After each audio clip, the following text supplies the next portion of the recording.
Good morning and welcome to another Kenny Cars and Coffee. And if you're a car guy that wants to improve the performance of your car for street, track, or autocross, you're in the right spot. I'm Kenny Brown and I'm going to take the next half hour or so, talk a little tech and answer some of the questions that we get through the Speed Therapy Society, which is a closed group on Facebook. A lot of you are there. If you're not there, you need to get in there because it's really turned into a cool group. That's where I kind of get most of the questions to sort through. And what we're doing with these is I'm trying to transfer to you some of the knowledge that I've gained over 40 years of building cars, motorsports, street performance. I mean, I've been doing it for a long time. And you're wondering, for those that are just joining us, what that is, that's my old trusty toolbox. That toolbox and I have been to about every major track in North America and Canada over my career. So it's somebody who knows me wrote in one time and said that toolbox could talk, and it could, because just as a note, the top part here, that's what I call my go box. When I go do testing or racing for somebody, everything I need to work on the cars is in there ready to go. That's why I call it go box, and it's not as easy as picking it up. It takes two people. There's a lot of stuff in there. I'm going to do a little bit different today. Usually I open up with some quick hitters, and which are like real quick answers to short questions. But I decided to turn some questions into more of a tech talk. So questions from Joe, Gary, and Ernie. We'll be getting into those a little bit later. But I do want to put a shout out, a big shout out to, gotta read it, Mike Charles, John Adams, Ernie Abercrombie, Dan Ganza, and Wendy Moretz, for inviting so many friends. That's awesome. The more people we get into the society, the better it's going to get, and that's where we're going to do the my 5-day workshop, which I know we postponed it, but due to the circumstances, it's just been a little awkward. So we should be making an announcement pretty soon when we're going to do the 5-day workshop, which is basically, the title of it's Transforming Your Driving Experience, and that's what I hope to do. Now, the thing about what I'm doing is I'm not going to try to tell you exactly what to do with your cars. I'm going to try to educate you to the point where you can make your own decisions to make your own cars work better. And the reason for that is I tell people every driver, every track, every car, every day is different. And what works for somebody won't work for somebody else. So what I'm trying to do is just give you the basics you need to think about things, because this is, if you want your car to work better, you want to drive better, you need to think about it. This is a thinking man's sport. So that's kind of what I'm trying to do. And just to put a point on that is there's been times where we've gone to at a race and we spent Thursday, which is typically the promoter's day, do testing, spent all day Thursday getting the car set up perfect. Take them down and go through all the evening maintenance on them and service, go out in the track the next morning, and times are off by a second and a half. So it's kind of like, okay, so at least we got a foundation. It typically doesn't take very long to kind of get the cars dialed back in. But that's what I mean. Every car, every driver, every day is different. And another situation when we did the Saline program, we had 3 cars with 3 drivers in each car. For driving like 24 hours. Now you talk about a challenge, because every driver has a different way of driving. Every driver wants a different thing. So it was my job to try to come up with the best possible setup that would keep everybody happy. And when it came to we set the car up fast for qualifying. When it came to the race, the car was set up so that it was easy to drive. It might not be as fast as qualifying, but it was easy to drive. The last thing you want to do is you don't want to wear your drivers out. That was a ding. Sorry. That happens. The last thing you want to do is wear your drivers out. So we made a comfortable car, because it's all about endurance racing, making laps. Just making laps, making laps, making laps. Okay. Moving on. Let's see who's here today. And whose cars there. We're starting to see a lot of cars on the Speed Therapy Society, which is really cool. It's good to know everybody and see the kind of cars you're driving. Some really nice cars, I got to point out. See, here's a couple of quick things I want to talk about. Is Wes Dunkel, who we know for a long time. He's a great photographer, a great writer. He was real close with Paul, so we've known him for a lot of years. And Wes sent in a tip. We were talking a couple weeks ago about the special grease for the urethane bushings and how yucky and sticky it is, and how I always wear gloves. If you do get it on your hands, Wes wrote it in and he said mineral spirits will help take it off. So there's a good tip. I think WD-40 will help take it off as well. And also, Art Butler, who has an S197, wrote in, apparently he was T-boned at about 40 miles an hour in the passenger side door. And his comment was, if he didn't have the matrix brace and the jacking rail, that the car would have come all the way through. So I mean, that's aside from, and that's not the first time we've had people tell us that about the matrix brace and the jacking rails. It's something, if you don't have jacking rails, you need them. It's a simple bar that goes across the pinch weld that you weld in on the rockers, so that you can put your jack anywhere along there. I typically I mark it where the middle is. I jack the car up in the middle and put jack stands under it, so that the completely underside of the car is open to work on. And the matrix sets up triangulation, which strengthens the chassis. Okay, last week I said I was going to talk about springs and difference between autocross and track, and I got so wrapped up in answering questions I completely spaced it off. So I don't forget this week, I've had this sitting on my bench all week to remind me to talk about springs. So a couple things on spring. Before I talk about the springs, I've showed you a couple of the different coilover setups that we use, and shown this, like the whole spring package on the shock. I thought, well, this is a good opportunity to kind of show each of the individual pieces and what they do. And when I load a shock, on the very bottom of the spring perch goes this thrust washer. You can see that. And the reason for that, it has two very important functions. Number one, when you go to adjust the spring height or the ride height, it makes it a lot easier to turn, not having any friction on the bottom of the spring.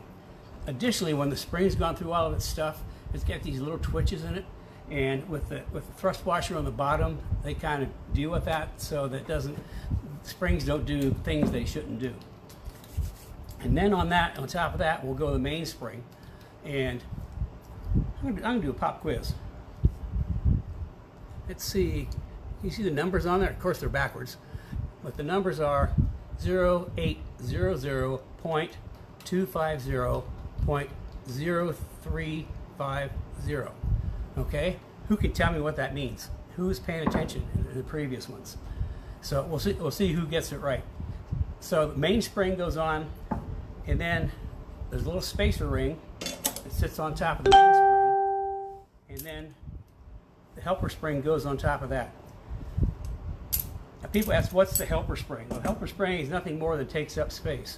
It's only got like 12 pounds of resistance. So when the car comes down on the ground, that gets squashed completely. It's on the spring.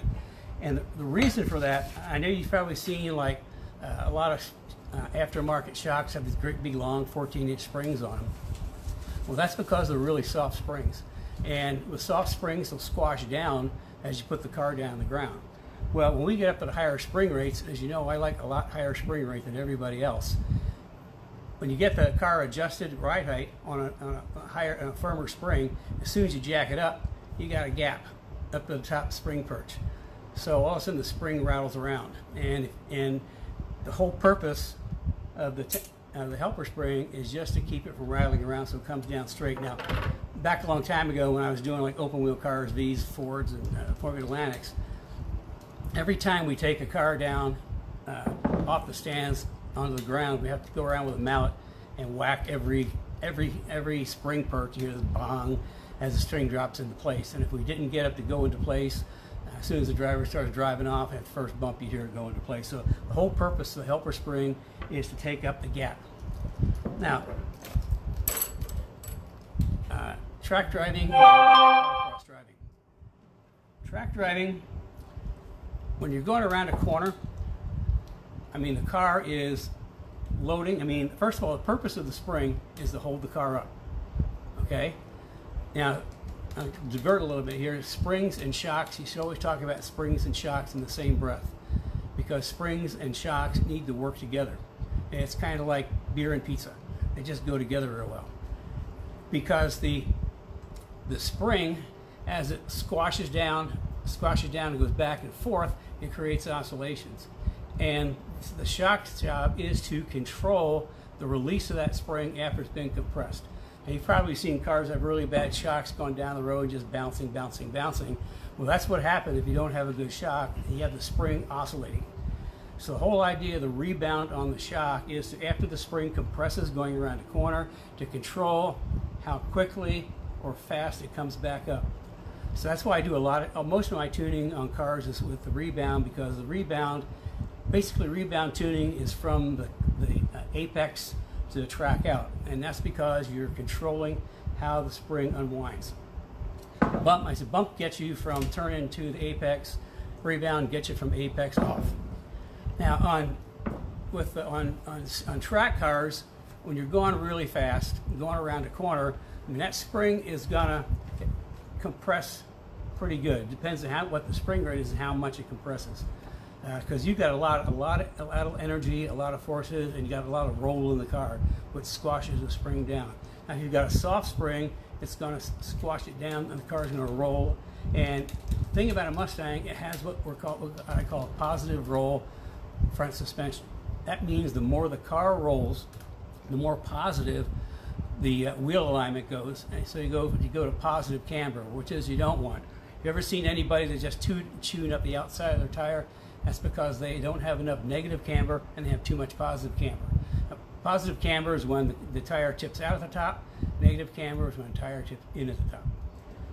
So going around on a road course, you need a pretty strong spring to keep the car from collapsing too much and the car rolling too much. And that gives you traction all the way through and out of the corner.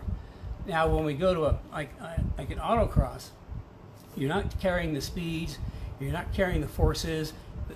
The car is not going to, if you had that same spring from the road course, the car is not going to compress that spring very much at all.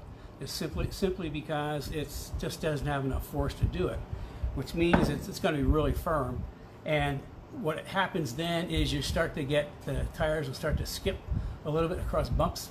And in an autocross, you want a little more compliance. So it's better if you have a little softer spring, so it'll compress a little bit more, so that you get more grip going around the corners.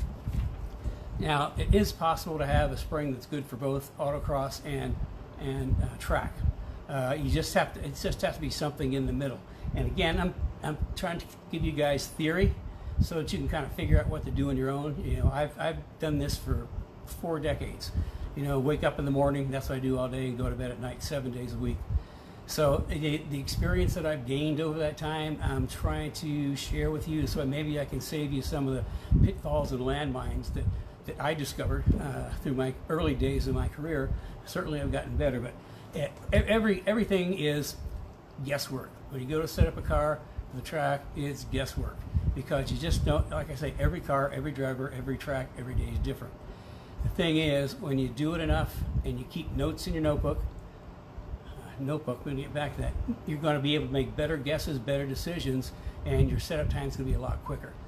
When I go to a track day, the entire first morning, I do nothing more than set up the car. I set up the car first and then go fast. And it's kind of cool because I'll be working on car setup Saturday morning, and some of these hot dogs are flying past me thinking they're pretty cool. But after I get that car set up, come the afternoon, and the next day I'm flying. I mean, I'll go past them, make them look like these little cars in cartoons that just spin around. So I'm recommending you do the same thing. Work on setup the first day and then go fast. The last thing you want to do is try to go fast the first session of the first day, because that's going to be a calamity. So on an autocross, you want the car to compress a little bit more. If you've got double adjustable shocks, you can use bump to achieve that. More bump for the road course, less bump for autocross. If you've got a single adjustable shock, a lot of single adjustable shocks do both bump and rebound, but mostly rebound. You can typically, if you've got a setup for the track, and let's say like on H&Rs, you're running like 6 clicks a bump for the track. Well, you maybe want to turn that down to 1 or 2 clicks. And again, the only way to find out what's going to work for you is try it. Try it. Every adjustment you make, try it and write it down in your notebook. The 2 things you're going to hear me harp on the most are notebooks and tire temperatures. And here's a notebook from the Mustang Challenge, and every different event has a section in there, and contained in that is everything I need, everything that's happened, my notes on what we did to the car, the tire temperatures, and we'll get into tire temperatures and tire temperature sheets in the workshop, and that information about the track, information about motels, parts stores, everything you need to know, you should know when you go to a track. You need to write in there, because the next time you go to a track, you're not going to start from scratch. You're going to have a starting point. And the other thing I have in here is we start with a setup. And the setup sheet is in the shop. We'll set up the car before we go to the track, and then through the course of the weekend, obviously we'll make adjustments and make the car faster. But when we get back to the shop, the first thing we do is called set down. And the set down is we go back through and do the exact same things we did for setup, take the measurements, because even though we've got notes, we said this, and this, we wanted to be sure that whatever we did, we've got logged, because when we go back to that track the next time, that's our starting point, which means getting the car dialed in is going to be quicker. And you could do the same thing by keeping your notebook. Here's a little side note. And this is a notebook for the Mustang Challenge. And we've been working with Glenn, who has an FR500S, talking to him about making the car better, because it does some diabolical things at times. And in the process, he sent Carrie some pictures, and he was a picture of the trailer with the door open, and I thought, that looks like a Speedworks car. And the next picture down, sure enough, it was number 44 Speedworks car driven by Ed Lever, which was a sister car to 45 that Ben drove. So it's kind of like a small world. Here Glenn has one of the cars I worked on, engineered for the Mustang Challenge. So you need firm springs for the track, because the car is going to roll, and you want a car to control the roll. Mostly 2-3 degrees negative camber is the best you can get, and that works pretty well if you've got the right spring in there. If you don't have enough spring, you don't have enough camber, you're going to roll, and the outside of the tire is going to get hot, and you're going to burn up the outside of the tires. And I say get hot because the other thing is tire temperatures. I am just total nut about tire temperatures. When people call and they say that the car's doing this or doing that, and turn at the track, my first question are, what are the tire temperatures? My next question is, how are the shocks set? Those 2 pieces of information are critical. Most important, tire temperatures. And like I say, this is our tire temperature sheet. We'll go over that in the workshop. But tire temperatures are critical. And I'm going to use that as a segue into answering 2 questions at the same time. Carrie's saying that last week you guys did a super job of engagement. You sent me lots of thumbs up and lots of heart-shaped wrenches, which really spread the word tremendously. So really appreciate that. So keep doing that sort of thing, and the little wrenches that go up. And if you need help with the springs and shocks in your cars, I try to a few times a week, 15-minute tech sessions. So you can call in to Carrie, and she can try to schedule a 15-minute consult with you, so I can answer your questions more directly than trying to do it over the airways. Oh my gosh, look at other coming in. Here you go, guys. Okay, here's how I'm going to segue into 2 questions. There's one question on springs.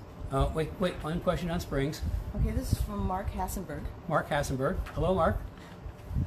Given that most of us don't have giant R&D budgets, how do you make an initial spring selection for evaluation?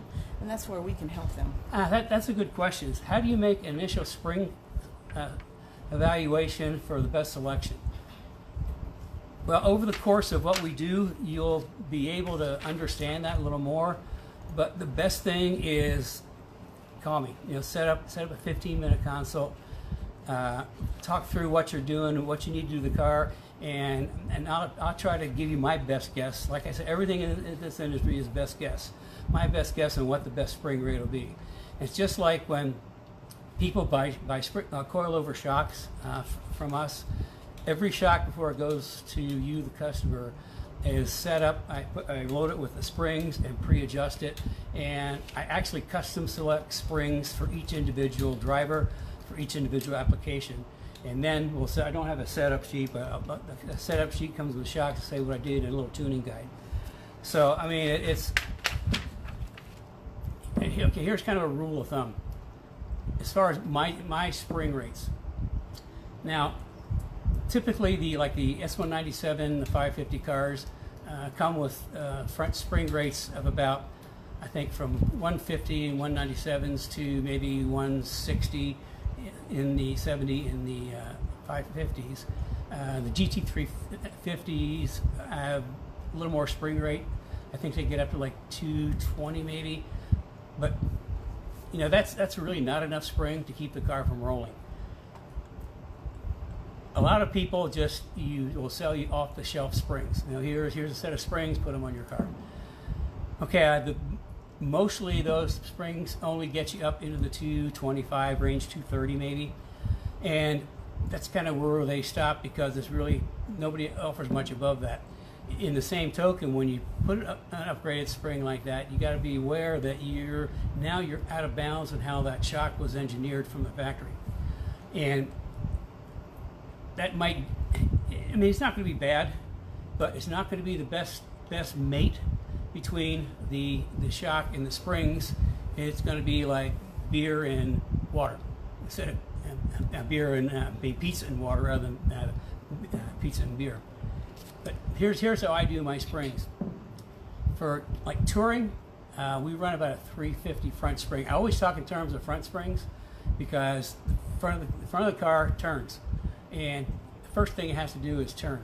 So the next thing is the spring. For the touring, I like to use like a 350 front. For street performance, 400, and that 400 is also good. For novice track days, up to intermediate track days, that's a good spring rate for all around. For people that are getting serious and they move into intermediate, but they're still running sort of a street tire, it's going to be a 500, 550. And they move into advanced and they're running a sticky tire, that's a 650. Now my car runs 650 fronts and 400 rears. And I'm also running Pirelli P0 courses, which are a sticky tire. The stickier the tire, the more spring you need.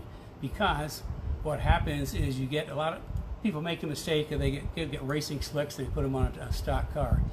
Well, what happens is you're going around a corner. I mean, that tire's you're not going to get any slip bang. That tire's going to stick.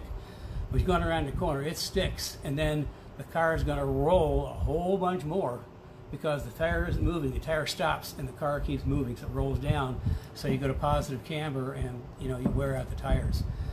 Stickier tires need more spring rate. It's kind of like another combination you need to be aware of. So for the track day guys with standard tires, 500, 550, advanced guys with stickier tires, it doesn't have to be a slick, even like the Pirelli P0 course or any street track tire is in that 650 range. To give you an idea, Pirelli slicks in the World Challenge on Paul's car, we would run between 850 and say 1,000. So you can see as the grip of the tire goes up and the proficiency of the driver goes up, so does the spring rate, because the more spring, the faster the car is going to be. But if I were to put like a pro setup into a car that was like an intermediate driver, it's a disaster, because you're not going to have the driving skill set to make, think about making instantaneous reactions. It has to be muscle memory that makes those reactions, because the cars are going to be on the knife edge of handling. That's what makes them fast. So that's why I like to start people on a softer setup, so you can learn to drive and learn to feel the car and start getting that muscle memory of what you have to do if this goes that or that goes that, and we work up on spring rate. Now I talked about the H&Rs last week, which come with a 630 front, and it's kind of an exception to what I do, because even though it's a 630 spring, the way the shocks are valved, it's a pretty okay package. I mean, it'll work okay for novice and intermediate drivers. You just have it crank down, and the faster you get, you need to crank the shock up. And you'll know when you need to add more shock. If you go through a bump and it does like a second bounce after a bump, you add more shock. If the thing just doesn't want to grip coming off the corner, add a little more shock so we keep the spring compressed so it doesn't unwind as much, so you have more weight on the tire, which means more grip. We have 5 questions. 5 questions. I haven't even got to my guys yet. Okay, go ahead. Okay, so this one relates in reference to Mark Hassan. This is from Dino Urso. Okay, Dino. In reference to Mark Hassenberg's question on proper spring selection, do you want a text sheet with weight of vehicle, corner weights, and balance to better choose spring selection, and also aero splitter, brake pads, temps, and compound? I think that's the second question. Kind of yes, but not always. The more I know about the car, the better information I can give. Certainly, having some aero in the front is going to add downforce. You want a little more spring. But the thing I'm most interested in at this level, when we get to the pro level, I want absolutely everything about that car. But at the track day level, I'm more interested in the car, what's in the car, the shocks, and your level of experience of driving and how you use the car. And that's how I kind of make the choice for springs. So yeah, Dino, when we're getting in the higher levels of performance, the more information I have, the better guess I can make. And most of the time I guess pretty right because I've been doing it for so long. Another one? This is Christopher Sauter. Christopher? Is it possible to set up the car in a way that you can just focus on driving and not lots of setup? I'm still learning to drive in HPDE, and speed really isn't much of a concern at the moment. Oh, that's a great question, and I have a great answer. The question is there a way to set up the car so you don't have to be messing with it so you can learn to drive? Man, you have just hit on what I preach the most. I do all the engineering on my suspension. For S197, we break it down. There's only 3 components to the suspension: the rear grip kit, the front grip kit, springs and shocks. And what I've done is, over the years, I've developed a geometry that plants the car at the back, plants the car at the front. I also, on my axle brackets, I know you've seen axle brackets out there that have maybe 2, 3, 4 holes in them. My axle brackets have 1 hole, the hole you need, because I've worked out what the instant center should be, and we'll go over more instant centers and anti-squat in the workshop. But the instant center is a theoretical point. If you were to take the upper control arm and lower control arm and point them out and draw a point of intersection, that's the instant center. And the instant center, in relationship to a line that runs from the bottom of the tire to the center of gravity of the car, is the amount of anti-squat. That line is 100% anti-squat, and you don't want to be 100% anti-squat because the car won't come down. And anti-squat is the amount of drop the car will have before it starts putting weight on the tires, which means traction. So to me, it's getting a balance of anti-squat, and I've worked that out over a lot of years. And I also changed the upper control arm geometry, so that affects the instant center, and the instant center is anti-squat. And anti-squat, as a side note, is also anti-lift. So under braking, the back of the car doesn't lift up, but more of that in the workshop. So what I'm getting to is, if you get my setup, all you have to do is adjust tire pressures, camber, and maybe some shocks. And the tire pressures and alignment was what I was going to talk about. We'll get sidetracked. We'll still get to that, but we'll talk about that a little bit more. But yeah, I mean, that's what I try to do: take everything out, all the guesswork out, because you don't need to be adjusting your car. You need to be focused on driving. And I'm sure you see these guys at the track, and they're adjusting this or adjusting that, and it's you need to be focused. If you're going to drive and going to drive confidently, you need to focus on your driving, not on setting up the car. So I mean, the best way is to hook up with us. Having me is like having a pro in your pocket when you do these things. Okay, next, you had another question? Yeah, first of all, April, your niece just joined. Oh, April, my niece. Hello, April. and this is from Chris Melatu. Chris Melatu, GT500, really fast. Kenny, you did some custom JRZs for my GT500 for VIR. Do you remember what the spring rate was? They're great for the track, but comfy on the road too. Yeah, I gave you the exact same setup that I run. That's a 650 front and a 400 rear. You know, the JRZ, it's all in the valving. People think when you put a real high rate spring, you're going to hurt the ride quality. That's not true. All the spring does is hold the car up. The ride quality actually comes from the valving in the shock. And if you've got the right match of shock and spring, the right valving, you know, you're going to have good ride quality. And for like the JRZs for the street, you just turn them down. The track, you just turn them back up. Now, I think that's just a speculation, but I've been hearing about this whole high rate springs, bad ride quality. That goes all the way back. I remember we were doing Fox cars. And the reason that kind of developed is on a Fox, if you were to put, a lot of people put like the higher rate springs, and they say it hurt the ride quality.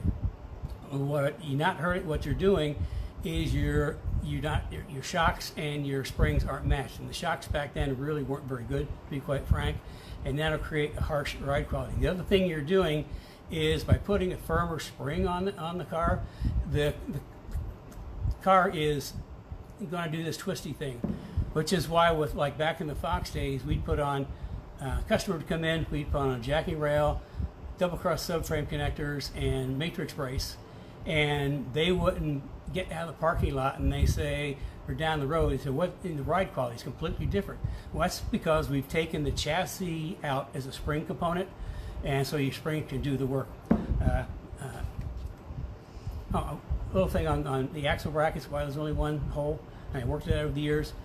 Just so you know, I was the first to bring axle brackets to the market back in early 90s, like 1990, and everybody's kind of copied them since. So someday I have to go down the list of products that I was first to the market with that everybody's copied, because the list is pretty extensive. It's kind of like we always say, I do the R&D, research and development, and everybody else's R&D is rip off and duplicate. So another question? Sure. Let's see. Okay, Wes Dunkel. Wes. When do you determine when to adjust spring rate instead of sway bar, and vice versa? That's a good question. When to adjust spring rate versus sway bar? To me, you adjust the sway bar and you set the spring rate for the application. You know, Wes also asked a question because when you lower a Mustang, the roll center goes way down. Would be better just add stiffer springs and a stronger sway bar. And yeah, kind of okay, but you still have your center of gravity up in the air, and also your frontal area is greater. So I mean, getting the car down lower brings the center of gravity down, which also helps grip. That's why I use an extended ball joint in the front, so we can bring that front roll center back up a little bit after it dies underground. But it's kind of like, if we're doing a pro car, we might be setting up springs, trying different springs throughout the day. But for the track day guy, it's like we need to get a basic spring set up and stick with that, and then you can use the sway bar to tune it a little bit, because the sway bar is nothing more than, it's a torsion bar, so it's an extra spring. So you can make it looser, or if you make it tighter, it's in the same effect as adding more spring rate. So it's like, I like to keep the springs constant, and then do any adjustment with the sway bar. And I need to get these anymore. Oh, you have lots of questions. We can do that next week if you want. Oh boy. Okay, let's see. Jim Flattery. Jim Flattery. Oh, hey Jim.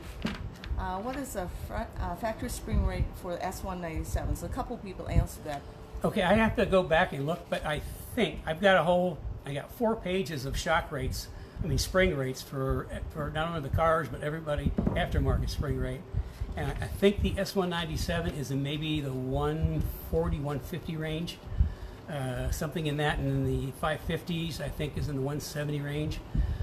So that's why, going from the factory 150 up to somebody's aftermarket 220, that's going to be a big improvement. But it's not, if you're driving on the street, that's great. you're still probably within the range of the shock dampening. But if you're going on track, you got to have that more spring rate. The spring has to control the roll of the car. It has to hold the car up so it doesn't roll over too much. Okay, let's see. I think we might be almost through them. Oh, Chris Melitu. Chris again. He wants to know where you can get one of those Kenny Brown zip-up sweaters. Oh man, good question. We had these.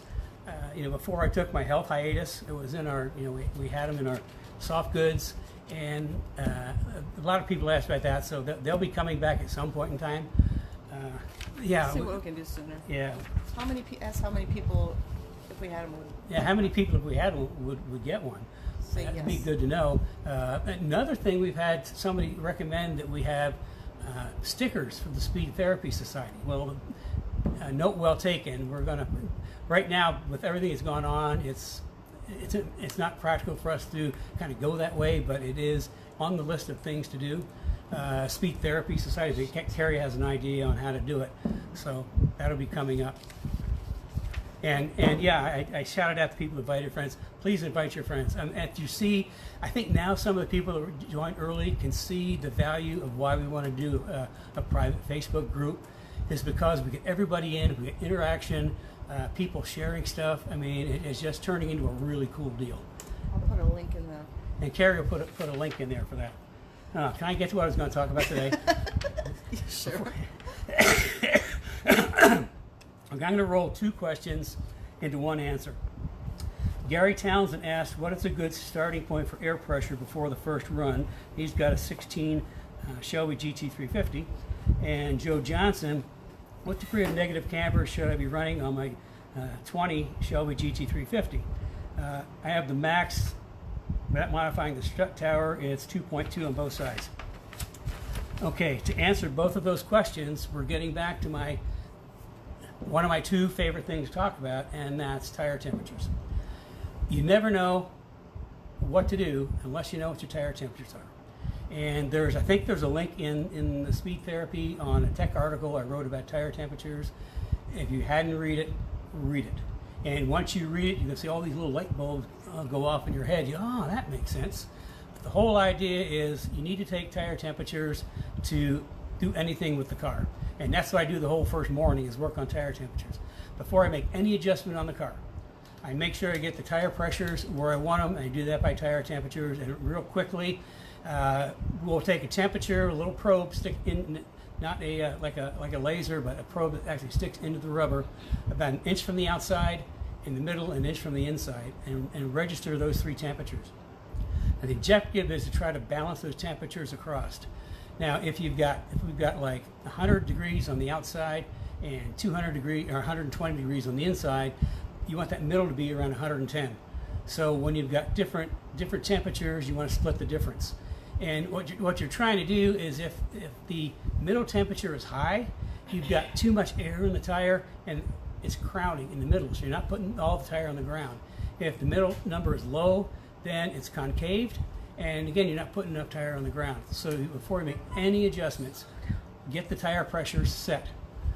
And from there, then you can look at the front tire pressures, or front tire temperatures, and make a decision on how much camber.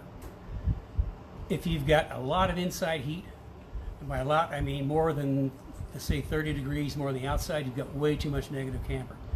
If you've got even temperatures inside and out on a strut Mustang, you don't have enough camber. You always run around the inside a little bit warmer, like maybe 10 to 20 degrees warmer on the inside, because that's just how they work better. If you've got a lot of temperature on the outside, not the inside, you get way too much positive camber. You need to add more negative camber. So to answer Joe is, you need to look at your tire temperatures and see if you need more camber, or if you've got enough, or if you've got too much. I mean, I always tell people, we tell them with our camber plates on our coilovers, have people mark it their street setup, which is like a degree and a half negative camber, and then when they go to the track, just drop them all the way in. Use your tire temperatures to slowly work the camber out to get it where you want. And if it's a right-handed track, you're going to have more camber on the left side than the right side, because that tire is doing more work. So when you look at the tire temperatures, if you still don't have enough inside temperature, you know, with the JRZs we do, and the camber plates that we use, we're getting more camber in 2.2. But if I got a little trick, there's something called cam bolts. Now these, I don't know if you can see that, it's kind of got a lot of, I hate this part of it, it's hard to work with. It's kind of got an offset cam. Well, the purpose of that is you put that in on your strut, on your top, you take your top strut bolt out and put this in, and you can actually rotate that so you can add some camber at the strut. So you can rotate it so you add like up to 3/4 of a degree, maybe even a degree on some cars of camber at the strut, which means once you get an extra degree there and you get 2.2 at the top, and that's a little too much, then you can back it out a little bit. So, I mean, if you can't get into camber any other way, you know, there's a little trick. And then for Gary, that's good starting pressure. You collect all these tire temperatures throughout the weekend, and even after the first day, when you've got your pressures pretty set pretty well, wait till in the evening when the car is completely cooled off, the tires are completely cooled down, take your tire pressures. Because those are going to be your new starting pressures for the morning. Okay? And in the next day, you'll start there. You might need to make a few little adjustments, but not much. And at the end of the second day, again, after the tires are completely cooled down, take your pressures, because that's going to be your starting pressure for the next track or next event. And I would always do is whatever the cold pressures are, I would start maybe a pound higher, just simply because it's easier to bleed a little bit of air off in pit lane than to put air in. And speaking of air, if all possible, try to use nitrogen in your tires. Nitrogen is an inert gas that doesn't expand or contract because air has moisture, and if you fill the tires up on a moist day, it's going to have some funky expansion and it's going to throw your pressures off. So, I mean, you're the ones who have to decide that. I can tell you that on my car, S197, with my suspension and shocks, I'll typically start in the fronts. Now I got to think about this because I don't have my notebook. See how important notebooks are? And you don't have to think if you got a notebook. I think we start about 32 or 33 in the front and 20 or 29 in the back. And you know, throughout the day, those get into the 40s. And the other thing you're going to find, if you do your tire temperatures based off of pressures based off of temperatures, at the end of the day, you're going to have 4 different pressures for each tire. That's what it should be, because you're asking each tire to do a different job. The left front, if it's a clockwise track, the left front is getting the most work. You're asking that tire to do the most.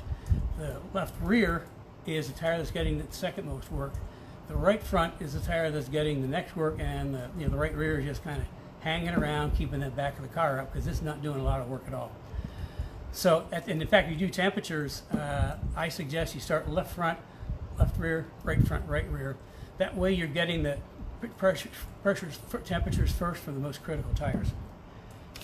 So that's, you know, you need tire temperatures, tire pressures. It's everything is about that. And again, if you call in and say, hey, my car's doing this or doing that, and I said, my first question, I guarantee people out there that know me, they'll know. First question is, what's your tire temperatures? I think Chris has experienced that. So that's kind of, I wrapped two questions into one answer. Now, Ernie's question is, I'm not sure. It's to me, it's a little cryptic, and I have to try to figure out what he's asking. He says, rear, upper, and lower control arms, center link for traction, and you need to work on the front of the car or the rear of the car first. And he's got a 12 Boss Mustang. Well, I'll answer the second question first, rear of the car. If there's one thing, Mustang is a pony car, big motor in the front, a lot of weight in the front, 5 axle in the back, no weight. The back of the car is always a problem. That's why we start anybody out on improving their suspension, start with the rear grip kit. And anybody out there that has one will tell you it absolutely transforms how the back of the car behaves, especially GT 500s. And everybody knows that, you know, you get a happy foot with a GT 500 and, you know, they get loose. Remember I told you loose is when the back of the car hits the fence first. And by changing the anti-squat and the roll center and everything else we'll talk about, that that puts more traction down and gives you more control. So back to the car first. Now, what I'm trying to guess is he says the center link for traction. Okay, I'm guessing he's talking about the upper control arm as the center link. And I have heard, I don't know this for sure because I don't do drag racing, but I've heard that people will play with the upper control arm and the pinion angle for traction. You know, that might be fine and dandy for what they're doing. It might work, it might not.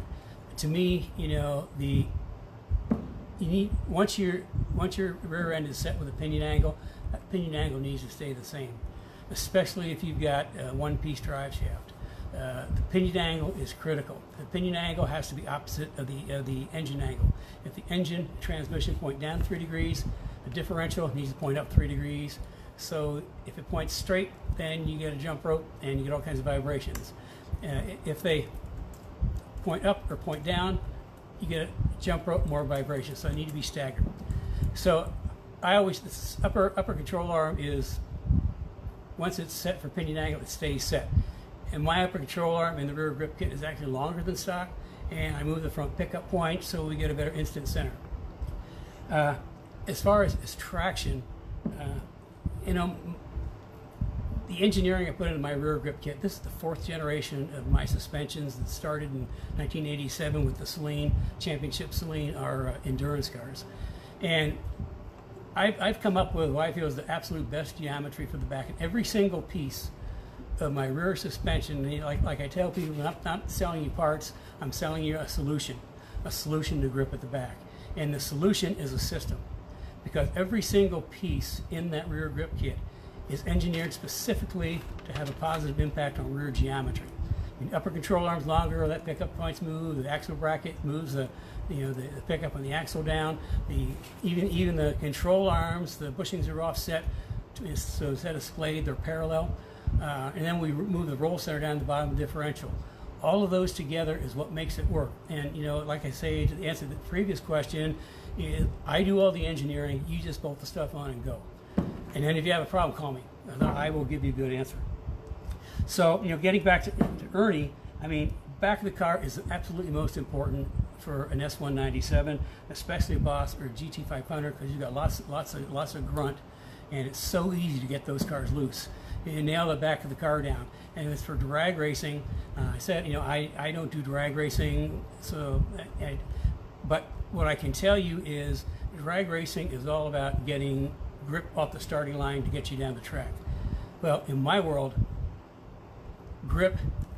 I need grip to get the cars off the corner. And it's the same principle that a drag racer would use to get off the line, I use to get off the corner, because as we've talked about before, and we'll talk about again, getting off the corner is the most important part. If you can get off the corner just a fraction faster than the next guy, you're going to be a lot faster down the straightaway. So corner exit speed is critical, and you know, the geometry I've got in the anti-squat and the lower roll center is engineered specifically so you got a lot of traction, a lot of grip off that corner. So you're getting to the gas like before the apex, and you know, the time you hit track out, I mean, your foot's all the way to the floor, and you're flying. Where other people on track out, I mean, they may have to get a little tentative and then get to the gas, or you know. So the same principles apply for getting a car off the corner as to getting a car off the line. Okay, now we can get back to more questions. Those are the 2 things I wanted to talk about today. You need to take a sip. I need to take a sip of coffee. Okay, here we go. So I'm going to read a couple comments first that you've had. A couple comments. We'll go into West Dunkel. Wes again. Springs and tire grip. My car has a suspension that was too stiff for the tires, and it didn't transfer weight well in Autocross. WAS unresponsive. Do you want WAS? WA? No, but Wes is saying that he had too stiff a spring for Autocross and he lost grip. Well, that's kind of getting back to what we talked to at the front. You know, for the track, you don't want that car to roll too much because you want the tire to not get overwhelmed or go to positive camber. But on autocross, you're not carrying enough speed, you're not carrying enough load, you're not carrying enough energy to squish that spring down to get the tire to plant. So what happens is you skip across the bumps and it pushes. So that kind of what he was saying, he had stiff springs and he couldn't get grip in autocross is the reason why. Another thing is when we're setting up cars for, in pro racing, for really fast tracks, like say Road Atlanta for example, we'll set the car up pretty firm, pretty high spring rate. But when you get to a track like Mid-Ohio, for example, it's a really technical track, we'll actually go down on spring rate a little bit because Mid-Ohio is real technical, it's twisty and turny. You've got a couple of big straightaways, but there's some really important parts you need to be fast in Mid-Ohio. So like fast track, firm tires, more technical, slower track, soft springs, softer springs. Okay, and what Wes was saying. I'll give you a good example. Mid-Ohio, 1987. Steve was adamant that we run a specific spring rate. And I wanted to go up on spring rate and no, he wanted to run a specific spring rate. Okay, so I set his car up to the spring rates he wanted. Meantime, I go to Desiree's car and I put my spring rate in her car. Guess who was quicker in qualifying? Guess who also had my spring rate for the race? So, I mean, spring rates can mean a lot in racing. Now back then, a high spring rate would be a low spring rate today, but I mean, that's all we had. That you have to work with, you have to work with what you got. So that's a little, how a little bit of spring rate can make a big difference. Another example was at Sebring the same year. I wanted to run the big spring rates, and Steve was afraid that they were going to tear it down because this was the last race. We had 3 championships wrapped up. We needed the 4th championship to make a clean sweep, and he was just panicked that they're going to tear the car down and find the springs illegal because when I told people before what I did when I wrote the homologation papers, and all they wanted was free length and wire diameter. So I worked with a spring company. I ended up with 3 different springs that fit the rules. They had the same height and same wire, but they're wound differently, so I had 3 different spring rates. So the middle one was what they were supposed to be, and Steve was adamant that we run those spring rates. I had the firmer springs on for practice and stuff and qualifying, and when it came to the race, he panicked. So I put the softer springs back in. Flag goes down. First lap, Scott Pruitt comes on the phone. What happened to the car? And I'll just leave it at that. Okay. Okay. If they like it. Oh, if you like cars and coffee, we did a lot of those thumbs up things in the beginning, and that was awesome. And also, for people that haven't been here before, those and Facebook has those stupid little heart things. Well, for us, those are actually heart-shaped wrenches. So you can give me some wrenches and some thumbs up, and we'll really spread it around. Because like I say, if you noticed how good the Speed Therapy Society is getting, and there's going to be some other announcements and things that will all happen in there. So, that's where the action is going to be. I'll still be doing the Saturday morning things, but most of the teaching is going to happen in the Speed Therapy Society. We're running out of time. Okay. I'm going to ask. This was supposed to be every week. I say a half hour, and so many questions come in. I can't stop, and all the thumbs up are coming and love. So cool. I think if you talked at a normal speed, that you probably take you 2 hours to do it. Yeah, Carrie said if I talked at normal speed, it would take 2 hours. Okay. I try to squeeze a lot into a little bit of time. Dino, can you use Delron bushings or Spilco rod ends and stiffer sidewall tires to kind of control your camber change better? He's asking if you need Delron bushings or rod ends and stiffer sidewalls to what? Just the camber? To control your to camber control your change. camber. Control your, Okay, rod ends and Delron I only recommend for people at the highest level of driving and professionals. Everything else we use urethane. Urethane is firmer than rubber, but it still has that little bit of squish, which helps in driving. Remember I said set the car up soft? Well, same thing with bushings. You don't want bushings too firm for the beginning drivers because that makes the cars too reactive, and a lot of people don't have the experience of muscle memory to control reactions. But that's not going to control the camber at all. I mean, the camber is strictly body roll. The more the body rolls, the more positive the front suspension goes, and what using spring rate to control the roll. Now you get too much spring rate, and on the track, the exact same thing is going to happen on the autocross. The car is going to skip. If you've got really firm springs and like a street tire, that's not a good match. If you've got really firm, super firm springs and even a race tire that's too firm, again, it's not a good match. It's going to skip across the surface. So I mean, it's kind of like it's magic. It's just magic. I pull out of the hat. But you've got to get the spring, shock, just dialed in specifically for the application. Control that roll. Have it so you get just enough roll in the camber so the tire comes flat in the corners. So you're getting maximum surface area, maximum grip. Okay. One more? One more question, but... Okay, one more question. But Carrie's here, as you know. She tries to keep me on track, which is very difficult at times. So she's telling me, oh yeah, invite your friends. It's a Cars and Coffee, and the workshop. Like I said, we postponed it a number of times because of the current situation. Everybody's kind of like shut in. So we think that we're going to have a date pretty soon. We just had to get so many things in place, and we're just working with short staff, and it's you people are dealing with it too. But I hope I can give you a little diversion on these Saturday morning things, break up your monotony of sitting home watching cartoons with the kids on Saturday morning, which whenever I'm at my son's house, I watch cartoons with my granddaughters. In fact, I know most of the characters in most of the Disney shows. Not that it's important, but it's such Okay, the last question. Last question. Dan Gramza, can you clarify roll center as being mechanical roll center or mass roll center? Okay. Dan is asking mechanical roll center or mass roll center. Keep it simple, mechanical roll center. Because the mechanical roll center is the point that the point of the suspension, theoretically you do all these lines and stuff, that the car wants to roll around. And when the roll center is high, like in the middle of the differential, that's a high roll center. In fact, if you haven't done anything to your car, S197, you're going around the corner, I mean, you can kind of feel the inside tire just kind of coming up and getting loose.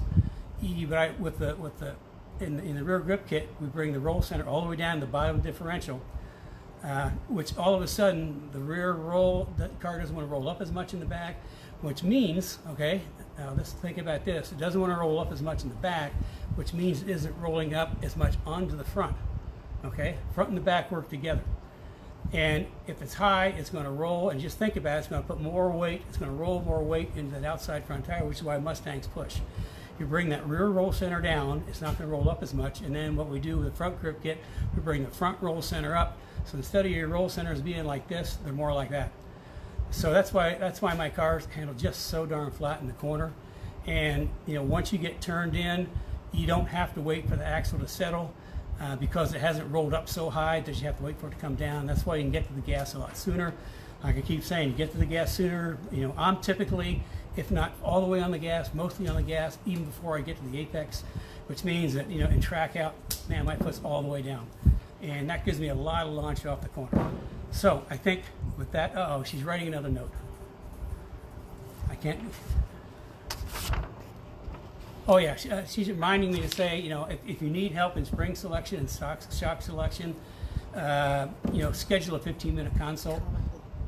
In the comments below, comments below somewhere, and then there should be something to invite your friends to join. And the more people we get, the cooler it's going to be. And I can't wait to do the workshop because I'm just dying to kind of expound some of this information I've gathered over all the years. It's the other thing is just kind of like on a closing note is we've been talking about this, and you guys like this so well. We're trying to think of different ways that we can get my knowledge, transfer as much of my knowledge as we can to you guys. So we're looking at a couple of different scenarios. So there'll be more coming up on that. I got a lot to share. I don't mind sharing share it with my competitors. You know, why not? I was the first person to put a low panther bar wing roll center down. Now a number of people do it. You know, I was the first person to do offset control arms. Now a number of people do it. So they know what they know why I did it, or what I did, but they don't know why I did it or what the result is. So anytime you do a change, closing note, anytime I do a change in a car, I'm looking for a specific outcome. I just don't make changes willy-nilly, and nor do I want you to make changes willy-nilly. We'll talk more about that. Make one change at a time, and you make a change looking for a specific outcome. Some people will say, oh, I'm going to the track and put a sway bar in. Why? Because somebody else did it? Do you need a sway bar? Maybe you do, maybe you don't. We'll get into that in the workshop. So with that, oh my gosh, this is like, well, this is like a bargain. This is a 2-for-1. You got 2.5 hours for one this week. So with that, keep your questions coming, because I develop my talking in the Saturday mornings based off the questions that come in, because I want to talk about what you want to know about. And you've probably picked that up from now, because I could talk forever on what I want to talk about. I want to talk about what you want to talk about and what you want to learn. So until next week, stay safe, stay healthy, and we'll see you again next Saturday.